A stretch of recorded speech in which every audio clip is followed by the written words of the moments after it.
Good evening, brothers and sisters. Before we start, let's start with the universal prayer. O hidden life, vibrant in every atom. O hidden light, shining in every creature. O hidden love, embracing all in oneness. May all who feel themselves as one with thee know they are therefore one with every other. Once again, good evening to all brothers and sisters. Today we have a special lecture by Mr. Shikhar Agnihotri, Brother Shikhar Agnihotri. The special lecture is on Brahma Vihara Bhavana. And Mr. Shikhar Agnihotri has done his bachelor's in nautical science. He hails from UP and he is a very active member, and he became member of Theosophy in the year 2008. Currently, he is volunteering with his wife and son at Theosophical Society, Adia. He is a well-known national and international speaker, and he is also founder member of Pragya Theosophical Lodge and the Maitri TOS group in Lucknow. Very knowledgeable, very young, and who has got fluency in many languages. So let me welcome Brother Shikhar Agnihotri to start off his lecture. Mr. Thank you, Brother Adhyar Shishaji, and thank you for your kind words. And good evening, sisters and brothers. And today's session, as we know, is on Brahma Vihara Bhavana, a special lecture in the sense, not in any sense, okay, it's a special subject that appeals to me very much, but especially in the sense also that something else was planned for today, but as we all know that the divine plan keeps implementing itself, and we make our plan. So that's why here we are all now discussing this subject.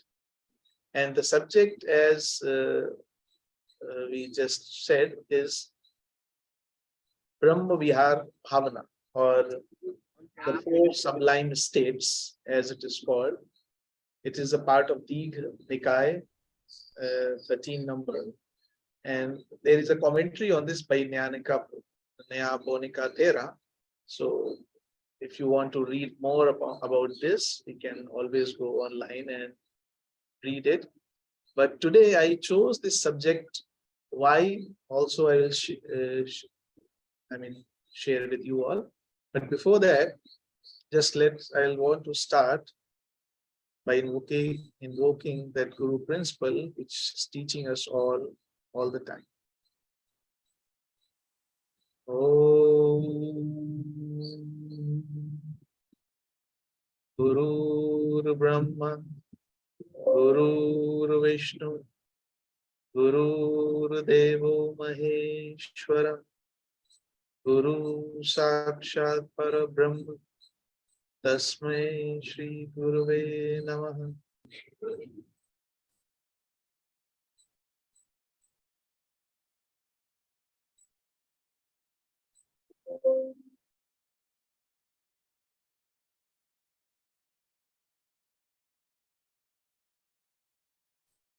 Good evening again. So, the four sublime states, which is also known as Brahma Vihara Bhavana, basically it's called a meditation, a kind of meditation or method of meditation, but we can actually call it as a preparation for meditation. And why is it so important? Why is it so necessary while we are studying what we are studying in Theosophy to make use of it?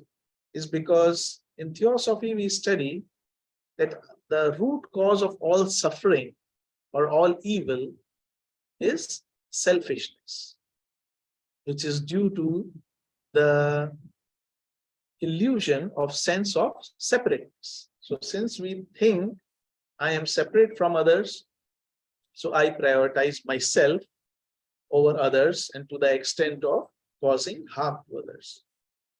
And that is, we study, is the root cause of all suffering, and not just study. We can see in our day-to-day life that that is actually the main cause of all our anxieties, insecurities, fears. And this Brahma Vihara Bhavana that we are going to study, Brahma Viharas, which are also known as the abodes of Brahma, like where the Brahma lives, the four immeasurables, four infinite minds, four divine abodes, four divine emotions, four sublime attitudes, four divine dwellings. I mean, a lot of names have been given to these Brahma Viharas. Why? Because when we come to them later, we will see how, in a very scientific way, in a very, in a consistent and logical way, these, if we continue to dwell on these Brahma Viharas, the sense of separation reduces gradually. And there comes a time when there is no more barrier between I and you. And there may be even flashes or moments of realization when there is no barrier between an I and you. But again, due to our daily life, engagement, identification with the body, that realization is overcome again by our habit. We'll come to that later. What are they and how are they? What is the process of it? And this is also one thing that helps a lot in when we are studying the diagram of meditation by H.P. Blavatsky, in that she says the first line, first conceive of unity in space and time. So when she is saying conceive of unity in space and time, it is a very abstract thing. But here, when we study, we will actually know how this unity can be conceived to have, some steps which we can begin with, and later on, each one of us can have their own journey. But before that, why are these four named like that? Brahma Viharas. Brahma Viharas mean, or abodes of Brahma means the place, dwelling place. So dwelling place of Brahma, where the Brahma lives. Now, when we say Brahma, which is a synonym, or we can say an equivalent of God, or a divine being, or a higher consciousness entity. In different entities, in different religions, there is a concept of that divine ruler of higher heavens, but that ruler is somehow shown to be affected or having, anger or wrath or jealousy or doing justice or something like that. But in contrast to these conceptions of deities in the East and West, in Brahma, in traditional Buddhist picture of universe, is free from any such emotion, whether liking, disliking, or becoming angry if the person does not do this, or feeling flattered if the devotee does this or something else. So that is the state of Brahma. And the person who sincerely develops these four sublime states of mind by conduct and meditation, not only by conduct or not only by meditation, but by conduct and meditation, is said to become an equal of Brahma. Because then it's like people say after death, somebody goes to heaven or somebody goes to hell. But actually, the heaven and hell are right here, the moment we are in now. And it is in our hands that we can create a heaven for ourselves in the worst possible situations, or we can create a hell in the best possible scenario. So the person who sincerely develops these states is said to become an equal of Brahma. And but for this to happen, these states of mind actually should become the dominant influence in the mind of the person. And it is said that when this happens, and now here comes the allegory in the scriptures. It is said that the person will be born in Brahma Loka, in the realms of Brahma.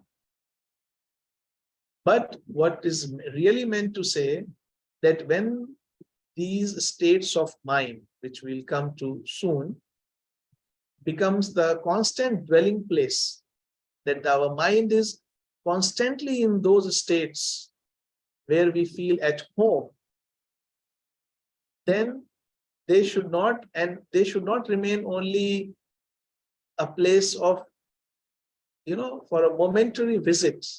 Like we think we sat in meditation in the morning, half an hour, or in the evening, half an hour, and that's enough. And rest of the time, we engage ourselves in all the kinds of activities which are not in sync with what we are trying to achieve through meditation. What should happen is, the majority of time we should be in this state of mind. And of course, since we are in daily life dealing with different kinds of people, there may be on and off some situations where somebody gets upset or irritated. But these states of mind should become a dominant influence.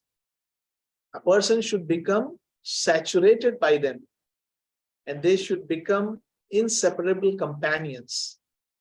And in all our common activities, one should be mindful of them. So it is not like a method in the sense that we do that method of meditation at some particular time of the day, but in each and every activity of ours, we should be mindful of these four immeasurables, or these Brahma Viharas. So these, what the symbolical part that I was telling before, that in the scriptures it is said that the person will be born in the Brahma Loka. If these abodes, these Brahma Viharas, becomes the constant dwelling place of the mind, the person will be born in Brahma Loka.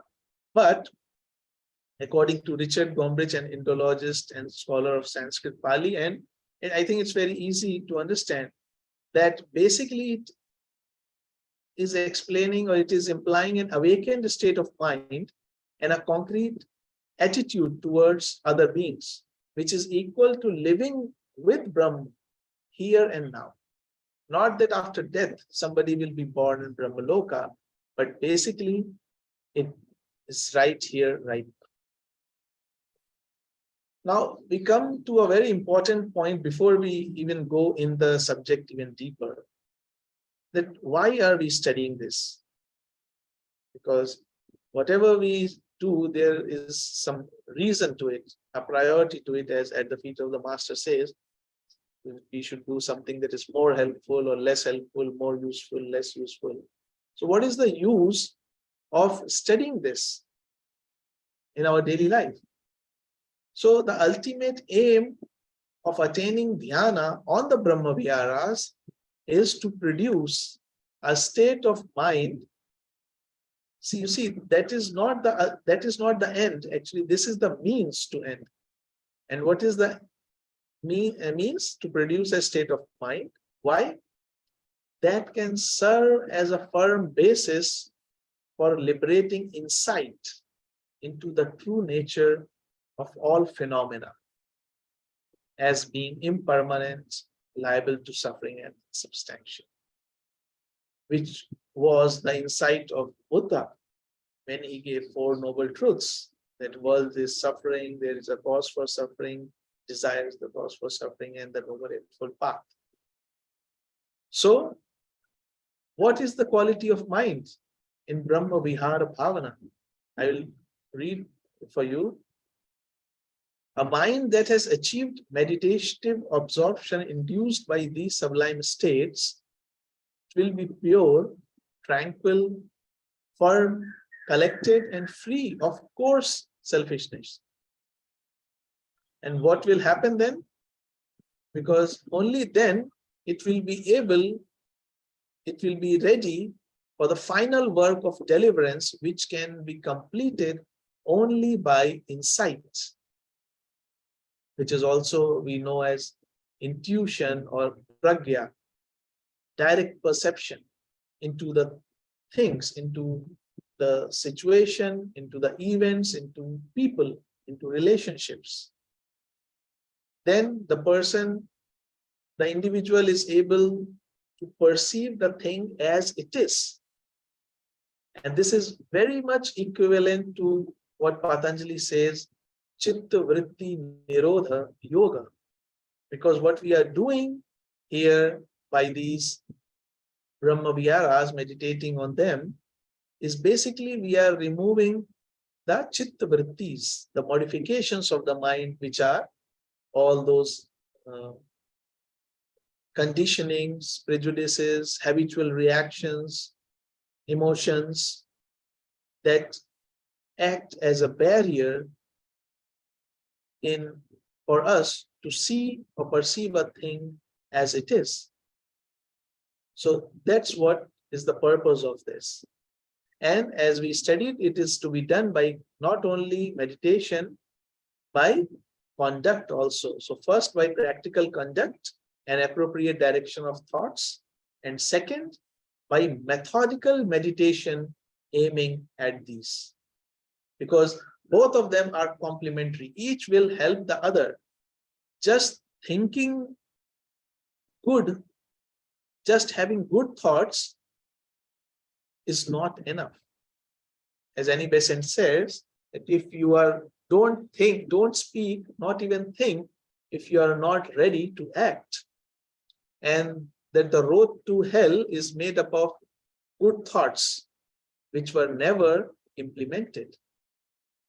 So just having good thought is not enough until and unless we act on that too when the opportunity comes. Of course, when there is the opportunity itself is not there, then of course genuine thought of welfare for somebody is what is required. But when along with the thought we can help by our conduct also, then that must be done and should not be avoided due to laziness or by carelessness. So both will be helpful to each other. Methodical meditative practice will help love, compassion, joy, and equanimity to become, which are the four Brahma Viharas we'll study soon. They will become spontaneous. It's just like when we are, beginning to learn or to drive even a bicycle or a bike or a car, let's say. Let's take an example of a car. In the beginning, it all seems so complex, so complicated, that every time we have to press the clutch, change the gear or accelerator, brake, and how we manage that coordination. We have to look in the front, in the rear mirror also. And maybe in the beginning, it almost seems impossible that no, how can anybody do that? But with regular practice and over a period of time and the dedication of the person, sincerity of the person, that driving of the car becomes actually a pleasure.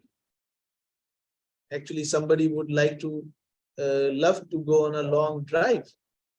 And what was supposed to be an obstacle, driving before, actually now becomes a sense of pleasure. Similarly, in the beginning, this may feel very mechanical or doing this, what we are going to study. But gradually, when we do this with sincerity, and not only do it in our meditation, but in our life, living daily life, we implement that also, that they will become spontaneous. And it will help make the mind firmer and calmer in withstanding numerous irritations in life. And that we all know. If a person, let's say, is in a bad, not so good mood, and there is some argument happens, the person loses the cool. Even if it's a very small thing, it becomes a very big issue. And on the other hand, if one's practical conduct is increasingly covered by these states, the mind will have less resentment, less stress and irritability. And our everyday life and thought has a strong influence on the meditative mind. That is very, very, I think, important aspect in meditation that many people overlook. We think we are meditating or we are having problem in meditation when we are sitting for meditation and we do this or do that. But what we don't see carefully, that actually the rest of the time what we are doing, other than that sitting meditation, is having a very big influence on our sitting meditation. So what we are doing in that time gets carried over during the time that we are sitting for meditation. So only if the gap between our action and our intention, our thoughts and action, is persistently narrowed, there will be a chance for steady meditative progress. Like suppose I am meditating or concentrating, let's say, on the virtue of truth. And I concentrated on that for some time. But after that, the first opportunity comes in my office or in my home or interacting with somebody else. I tell a lie for whatever reason, to make an excuse or to get away with something that I did or a mistake that I did. So then there comes a fragmentation in the consciousness, because I'm thinking one thing and I'm doing something else. And as the moment there is this fragmentation, there will always be stress and there will always be friction. And that is what when it is said that action and thought has to be one, that is integrity. And that helps our mind consciousness to become whole, integrated, which is needed for this purpose. And as the Buddha says, what a person considers and reflects upon for a long time, to that his mind will bend and incline. Because we can say that just by imagining what happens, I mean, I'm just imagining something, I'm thinking of something, but I think by this time we all know and we have all studied that whatever we think, whatever we reflect upon, gradually it tends to become big. There is a phrase in Hindi, it's called Rai ka pahad bana dena, to make a mountain of the mole. Means something is very small, but by giving it so much importance, we make it so big that it looks like a mountain. And that is what is the purpose of concentrating, contemplating on the Mahavakyas, or taking an aphorism or shloka, mantra to concentrate upon, reflect upon, so that it will lead us to the deeper, into the depth of our consciousness and help us to have some insight. So that is the purpose of this preparation for meditation, I would say. Although it is called method of meditation, but we also know that meditation, there cannot be any method. Actually, there can be an approach, a preparation for meditation. And meditation happens when we are beyond an effort. So what are these four Brahma Vihara Bhavanas or sublime states of mind? I already named earlier in the last slide. They are named as love or loving kindness, which is also known as metta, compassion, in Hindi we know as karuna, sympathetic joy, also known as mudita, and equanimity, known as upeksha, upekha. So I think all of us are very familiar with these words: love or loving kindness, compassion, sympathetic joy, and equanimity.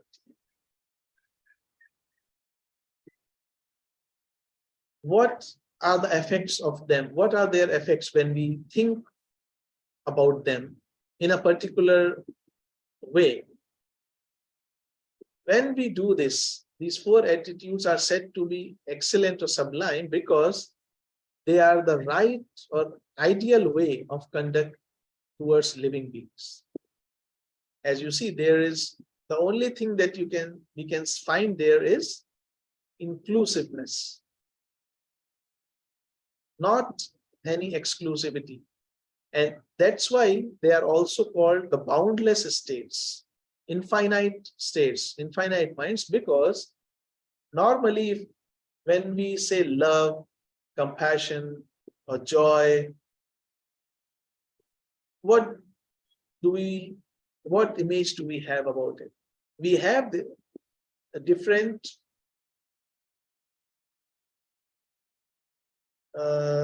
I would say different, circles of affinity. Like there is a circle in which our very near and dear ones are there, whom we say we love the most. Then there are the ones whom, we like, but okay, we say we love, but maybe not so much. And then there are people whom we do not know, or even there are people we dislike. But when it is said love here or compassion here, it does not know any boundary. It does not discriminate between anyone. We'll come to know how we can achieve that. That is why it is called infinite, the boundless states, boundless minds. And if one begins to live like that, they provide the answer to all situations arising from social contact. Any sort of thing, any disharmony between any two entities can be resolved, even if one person is, established in these states of beings, states of minds. They are the great removers of tension, the great peacemakers in social conflict, and the great healers of wounds suffered in struggle of existence. And I think we are all familiar with this, that everybody is in a sense of struggle. There is competition, there is a struggle to maintain one's place, to survive, to evolve, to grow. And then, of course, there is anxiety, stress, tension, conflict between two different ideologies, different of any kind. But with this approach, all of that is calmed down, at least in the person who is having it. And they level social barriers, build harmonious communities, awaken a slumbering magnanimity long forgotten. Because when there is extreme amount of selfishness, people tend to become not so generous. And generosity is actually fundamentally a basic, to give, to share, to care is a human trait, but due to selfishness, we have actually forgotten that. That's why charity or help or service is recommended in all the uh, disciplines in any of the world. I mean, in any place we go, service is given high regards. And this revive joy and hope long abundant and promote human brotherhood against the forces of egotism. So these are the effects on daily life. Now, okay, how then, what is it said about them?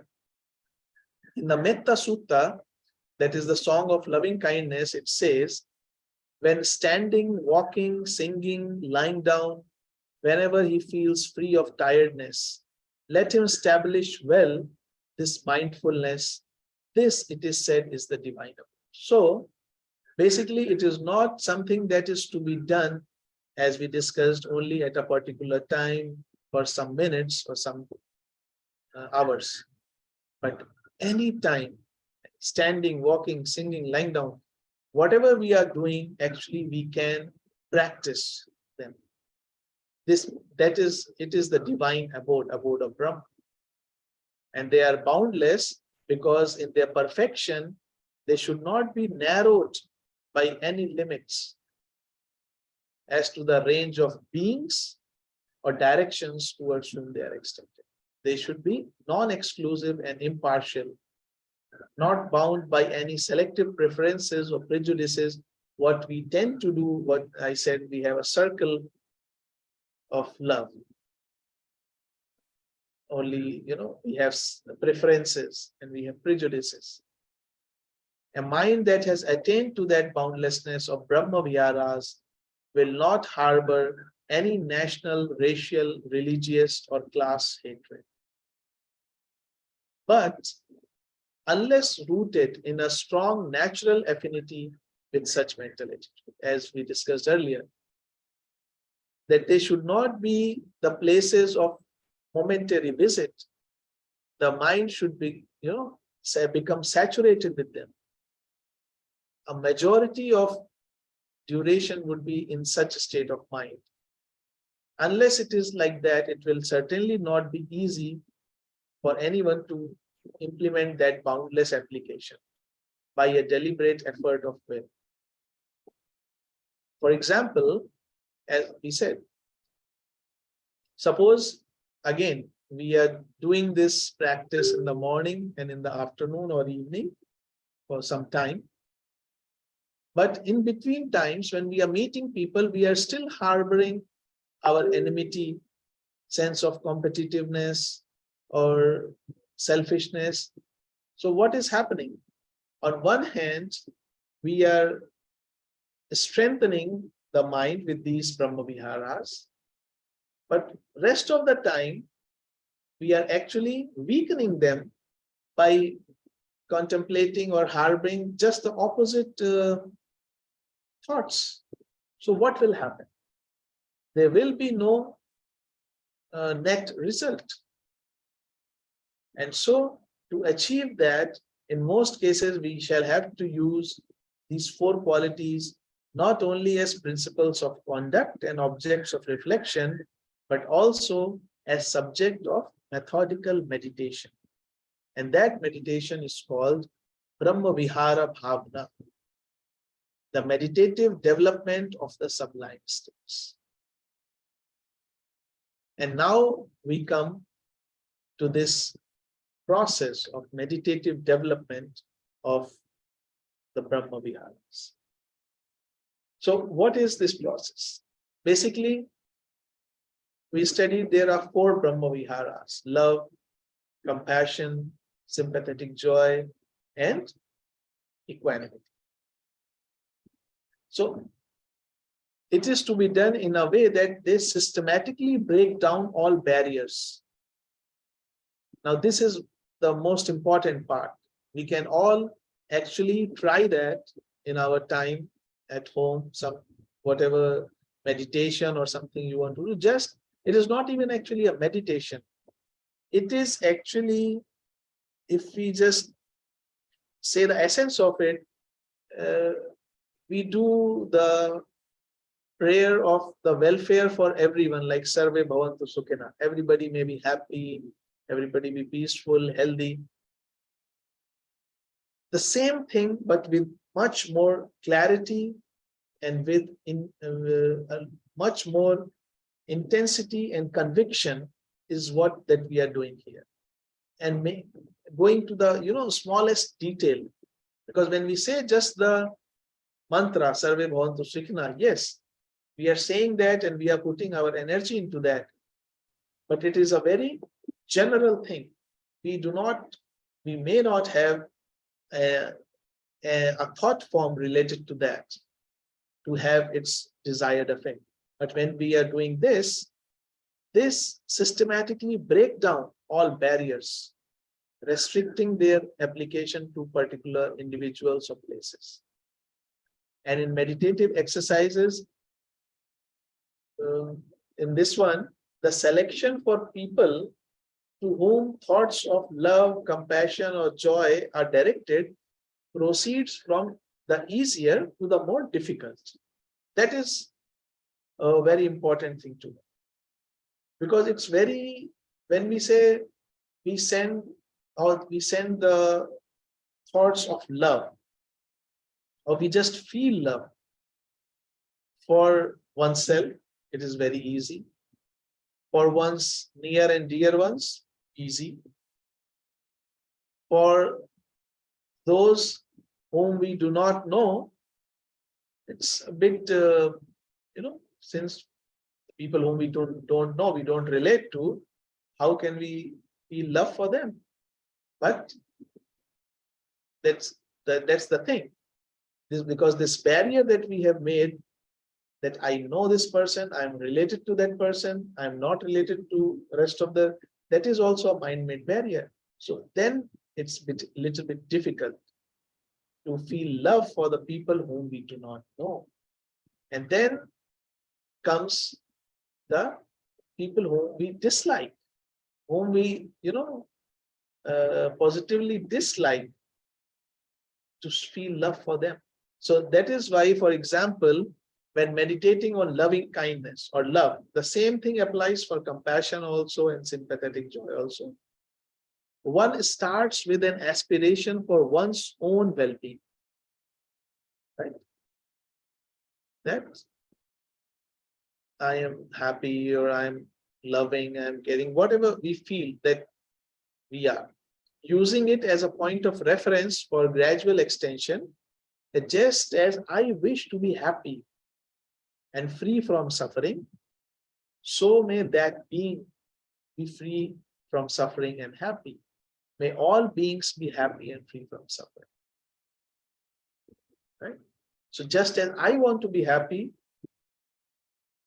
may all the beings be happy. That is very easy. Then, when one extends the thought of loving kindness to a person for whom one has a loving respect, for instance, a teacher. So, after having that for oneself, then it is extended to the people whom we have loving respect, guru, teacher, or any such people whom we have loving respect for, or even elderly people whom we respect, whom we have learned anything from, for them, which is very natural and it will come. Why is kept from easier to difficult? Because we are the creatures of habits. Our physical body, our emotions, our thoughts, they are creatures of habit. Once we do certain kind of action, these elements of our body, of physical, emotional, and mental, they want to repeat it. So once we have done it for the easier part, for oneself, for those whom we have loving respect, then next, our family members, whether younger, or small, or elder, or friends, whom a person, have in their close circle or relatives, then we are actually putting our mind in a habit to feel that sense of love towards these. Then the next step is to indifferent ones, whom we don't, we are indifferent. Maybe a person doing, on the street, maybe selling something, a vendor whom we have no relation or we do not have any connection in practical terms, but in spiritual terms, we are connected.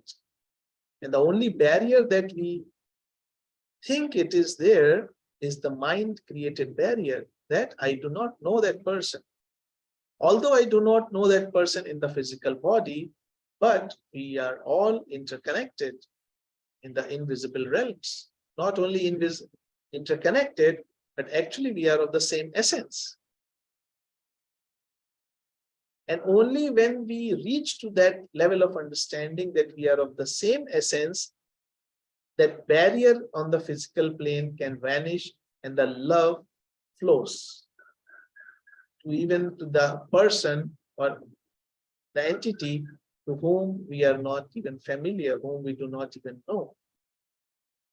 Just like we are sitting in one place, in one city, and suppose there is a natural disaster in some other country, in some other state, where many lives are lost, there should be a natural surge of love and compassion towards those beings, although we do not know them. But if we are walking this path, that should become very spontaneous. And the last step in that is even indifferent and the people whom we do not know, it is easier to feel love.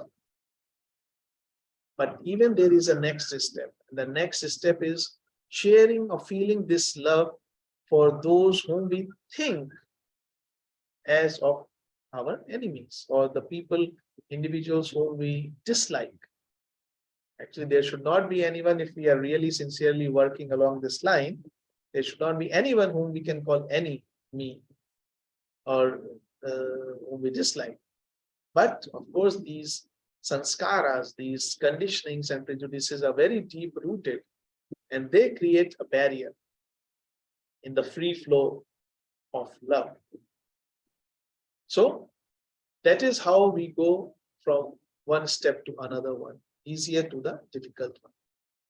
And after one has been able to do this hardest part, and I think when you try this, you will very clearly, when you are aware and you're doing it, you will feel, you will experience that the quality of that love, I mean, we are using the term love in loving kindness or compassion or sympathetic joy, any one of that, or we are giving it a name, but you can feel that vibration, that it will be different quality or intensity when we thought of our family member or the person whom we love or like, or our teacher or other people, and when we are thinking of the people whom we do not know or whom we dislike.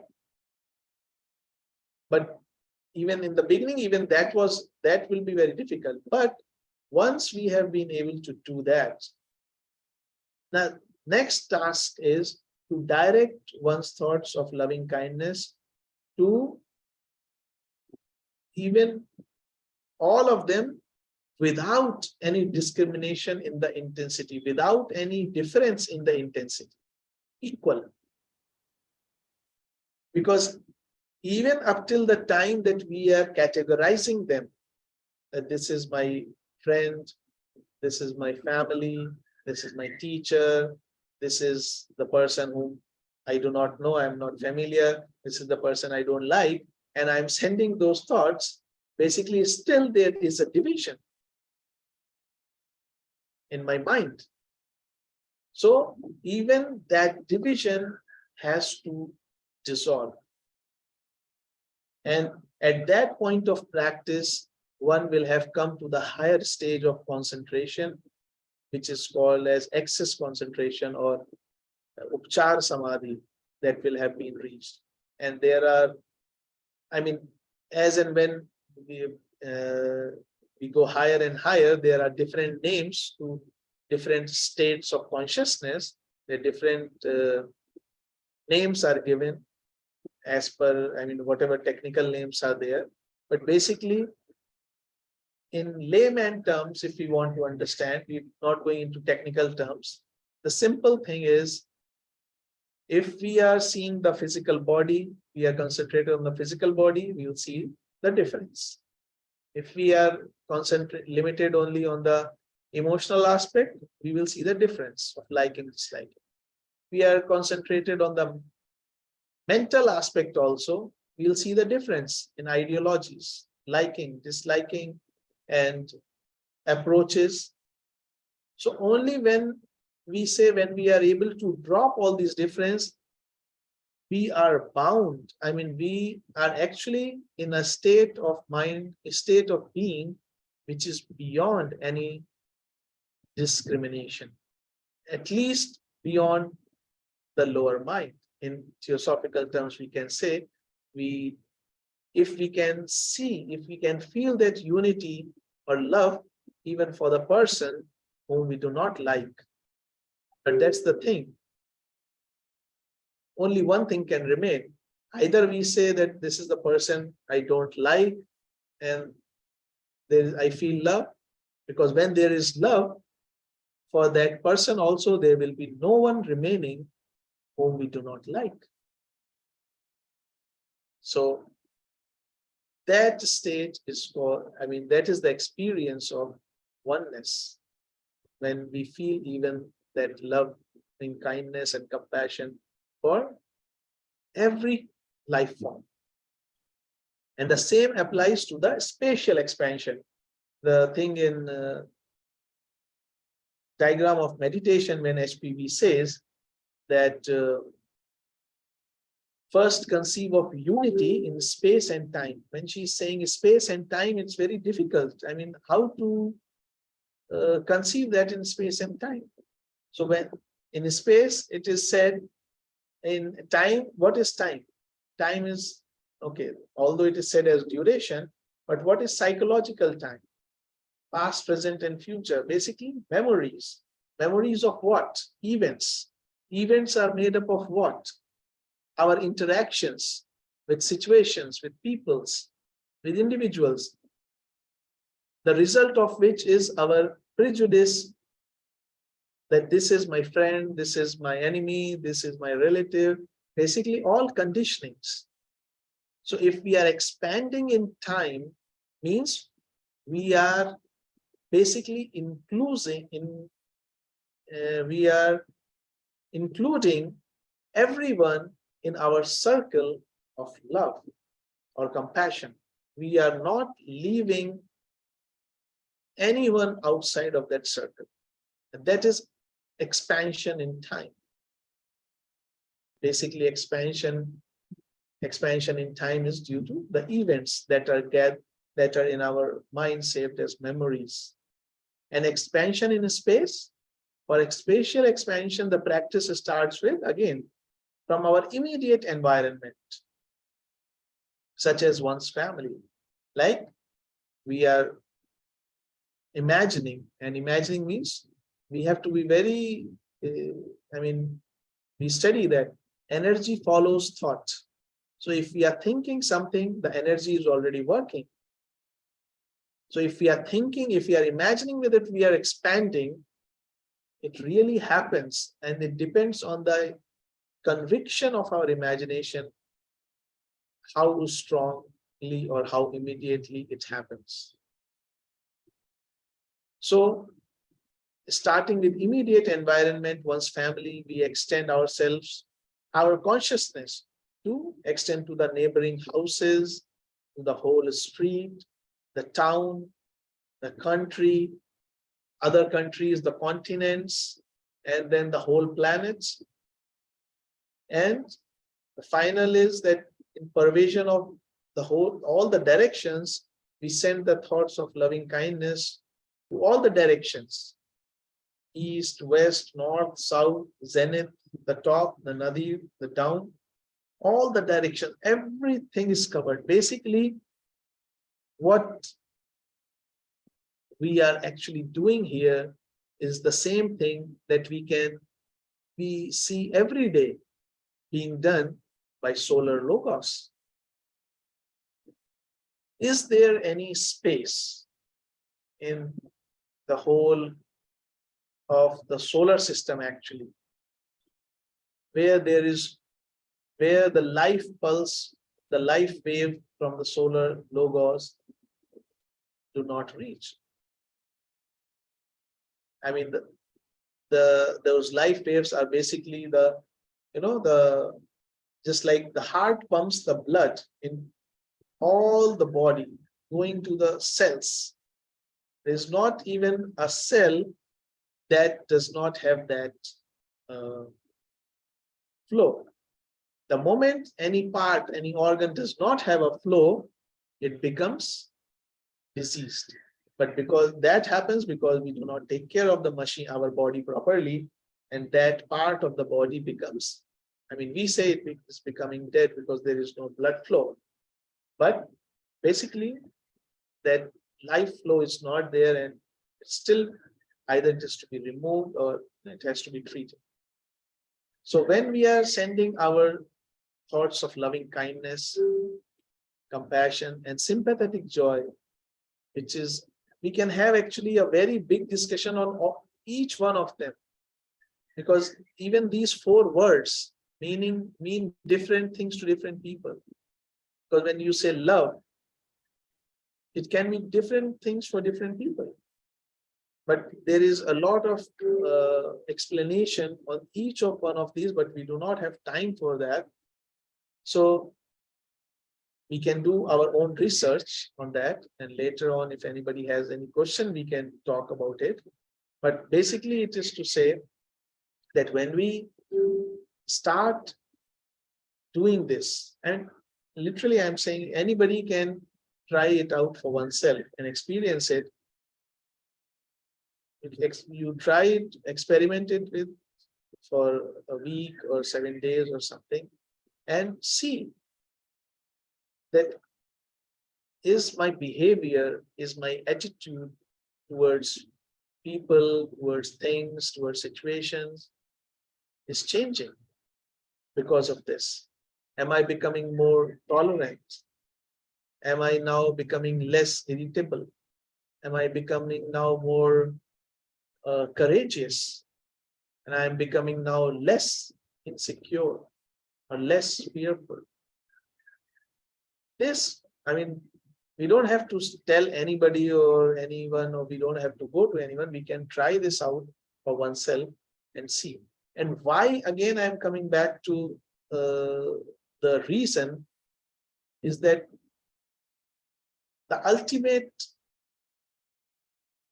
purpose of spirituality or of any such approach is to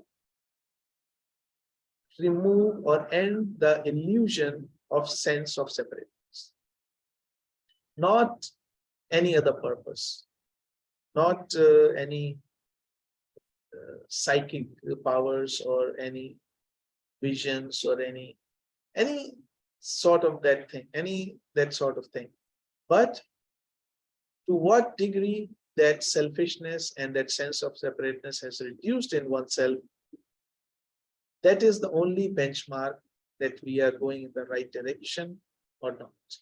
And this is, I feel, is a very practical tool in our hands, in our knowledge, and in the form of Sarve Bhavantu Sukhina, Sarve Santu Niramaya, and there are a couple of other shlokas also. People have been doing every day, but maybe just chanting something verbally and putting our thought energy really behind that in so much detail, there is a little bit of difference. So when we get time and we do this for everyone, it does make a difference. And to end, I said that there is a lot of explanation to that, and I will just read the highest manifestations of these. There are a lot of things said about love, loving kindness. What is the highest manifestation of love? To show to the world the path leading to the end of suffering. The path pointed out, trodden, and realized to perfection by him, the exalted one, the Buddha. Now, some people may say that, what, I mean, how can this be love? Love can be like, you care for someone, you give somebody comfort, you make someone happy. But how can we make anybody, I mean, okay, of course we can do many things, but until and unless the root cause of suffering is addressed, a person cannot be happy naturally. So that is why this is the highest manifestation of love, to bring the person the path leading to the end of suffering. Similarly, what is the highest manifestation of compassion? Again, to show the world the path leading to the end of suffering. And what is the highest manifestation of sympathetic joy? Again, to show the world the path leading to the end of suffering. The path pointed out, trodden, and realized to perfection by him, the exalted one, the Buddha. And of course, equanimity is basically a consequence. Equanimity cannot be practiced without understanding the law of karma and the philosophy of anatta. I mean, that's what basically, until unless we know that everything in this world is happening as per law. I mean, it's not like some at random thing or coincidental thing that is happening. We will always be under stress. Oh, we never know what can happen but if we know that nothing ever happens to a person of which the cause was not produced by that person in the past, that gives the sense of equanimity. And that whatever we are seeing, every form is transient, nothing is permanent. So there is no attachment in that sense, that whatever has the beginning has an end. This brings the sense of equanimity. And with that approach, the mind of the person becomes calm and clear. And in that state of mind, the insight, the intuition, the prajna highlights the mind with its light. And then we know the thing as it is. And with this, I think it's almost time. I would give the rest to my voice and request Brother Adya Shri to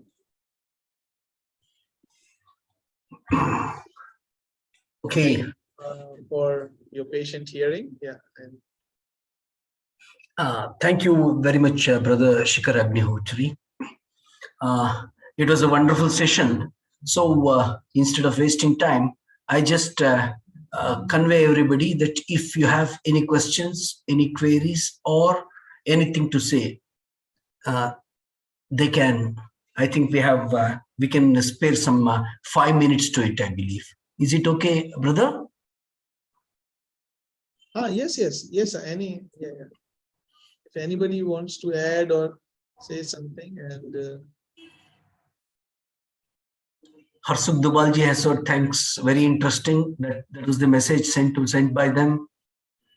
And then even Shailendranath Dattaji, he has also sent the message. Yes. Yes, madam. Yes, sister, you can. Yes, madam. Shikhar, thank you so much for this talk. I think this is beautiful, and you compared HPB's diagram along with also hinted on yoga, Patanjali's Yoga Sutras also. I just want to ask you one thing that, okay, this aspect when we have to meditate on love and compassion for the person whom we dislike, in that time, are we trying to do it in like we dislike them for some reason, some experience, some reason? Are we in our mind thinking about some reasons to love them, or is that like it is a thoughtless state of trying to project love even for that person? How can you go into that part? Yeah. Okay. I can share my, personal experience. I don't know how, but actually I find approach to this in At the Feet of the Master. In that there is a sentence, and very important sentence, that you can only help your brother or sister through the thing that both of you share, and that is the divine life. So if I am saying I dislike somebody, of course, there must be some reason, there must be some event that had happened between me and that person. And due to that, there is a sensation called disliking towards that person, and that is in my memory. But if I choose to look beyond that, whatever happened between him and me, or her and me, let's say, definitely it happened at the level of either the thoughts, difference in approach, some emotional thing, or physical thing. Cannot be beyond that. So if I go beyond that, right, I am now overlooking those things. I'm not concentrating my mind on that disagreement that happened with him or her. I am trying to see what is divine in that person. Because see, nobody in this world is, except the adepts, of course, are perfectly good or perfectly bad. Everyone has certain virtues and certain vices, and of course we improve upon them. Just like I am saying I don't like that person for this, the other person can say the same thing about me, that they don't like me for so and so and so. But even if I don't like a person for drinking alcohol, let's say, but I want to help, I want to first of all calm myself and help him also. So I ignore, or I look beyond the fact that the person is an alcoholic, and I want to concentrate on his or her divine existence, the divine spark in that person, because then only I will be able to connect. And to see that divine spark in that person, I have to lift up myself to that level. I mean, if I am, that's what I was saying. If there is a white board and there is a black dot, the majority humanity, or the tendency is, what do you see? We see a black dot. But we don't see such a big white board. So what in this I am doing is, I am not looking at the black dot, I am looking at the white board. Then the moment I do this, actually I am overcoming my conditioning. And when I am overcoming this conditioning, the barrier falls down. And the moment the barrier falls down, I naturally feel for that person. But yes, in the beginning, it is difficult, and it may seem even mechanical, that I am sending love for someone whom I don't like, but I must do it because I know that sooner or later, this mechanical thing, it will slowly go away and it will become spontaneous. So that's what my personal experience is, that if we keep remembering the reason for disagreement, then we can never do that. So we have to look beyond that. Then only we can relate to that person and feel that love for that person. And you will see, when you come down from that state of mind, when you are in normal state of mind, again that reason of disagreement will become prominent. So you will be like, oh my God. So that will keep happening unless we are in that stage when we are constantly in that stage of beyond that. That's what I mean. I don't know if I said answered your thing. Yes, you did. But like in the diagram of meditation, what HPB has said in the acquisitions part, in which he says that to be critically aware of limitation of the other without blame or praise. So there she's talking about being critically aware, which means you know of their, you know of the negative things in them. No, not just not critically aware. Wait, let me. Here it is. It says criticism without praise or blame. But I mean, before it, it says the perception in all embodied beings of limitation only. Okay. So it means we know that everybody has some weakness. Everybody has some limitations, and due to which they are behaving in a particular manner. So we are not taking it personally. We are like, right? She's saying, where is it? That criticism without praise or blame, because praise or blame involves personal elements. Because yeah, but criticism without praise. What is criticism without praise or blame? Okay, criticism without praise or blame, that there is no personal element involved. Like for that, the person has to be completely unbiased. I mean, you are getting like, let's say a judge.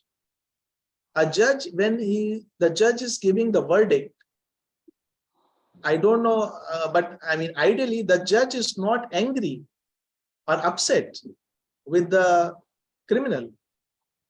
I mean, in front of him, there comes the evidences and thing, and due to a procedure, he gives the direction. Okay, you are, given this punishment, or you are acquitted, or whatever. I don't think there is a personal element of the judge involved, that he feels personally angry or personally something towards the person in the box. And only then can that be real. Because when we have some, like suppose I am biased towards a nation, or a certain community, or certain person for whatever reason, then I cannot see the truth. I have to go beyond that biasness to see that, just like I said about that alcoholic, let's say for the person who is alcoholic, if I am already made up my mind, he is like this and like this, I can never see beyond that. There will always be some part of biasness, and which will make me criticize the person for whatever my, that element, personal element will be involved. That is, I mean, that's my understanding. But if we understand that there is limitation in each and every one, then we become more tolerant. We don't go on like criticizing somebody, even if somebody betrays you, or if somebody mistreats you. You don't take you. Okay, let's say it like this. We go to some place and somebody does not receive us with good welcome, they don't, or we go to a counter, the person is upset. If we take it personally, we'll end up arguing with him or her. But if we at that moment think, okay, maybe that person is not in a good mood, or maybe he had a fight earlier or something, that means you are not looking at the situation just what happened to you. You are taking into what has had to happen to that person and what could have been the possibilities. Then you will not criticize for that behavior with any of your personal element. I don't know if I'm making myself I can just put it in another words. Like, you're saying that you're aware of the negative behavior, but there's no anger, or there is no desire to change or anything. You just accept, okay, this is the person, and there is some reason for his behavior or her behavior, and you're aware. That's all. You leave it at drop it at that awareness. Just drop that thing. And because that happens to all of us. I mean, we may be stressed out due to work, but our anger gets out in on some child or some person or something else. I mean, that happens. So, yeah. Thank you. Thank you, Vimalji. Nice to see you after a long time. Is there anybody else? Okay. Brother Shikhar, it was a wonderful speech and well prepared, and it was attractive, and everybody understood what all the inner meanings of it. So right now it's the time to close this session by Shanti Mantra. Om Sarve Vai Sukhinas Santu Sarve Santu Niramayah Sarve Bhadrani Pashyantu Nakaschit Dukkha Bhag Bhavet. Om Shanti Shanti Shanti. Once again, thank you very much, and we'll come back soon with another set of the program. Thank you very much. Thank you, sir. Thank you for the opportunity. Thank you, everyone. So I'll end the meeting now. Yeah. Yes. Thank you, sir. Thank you.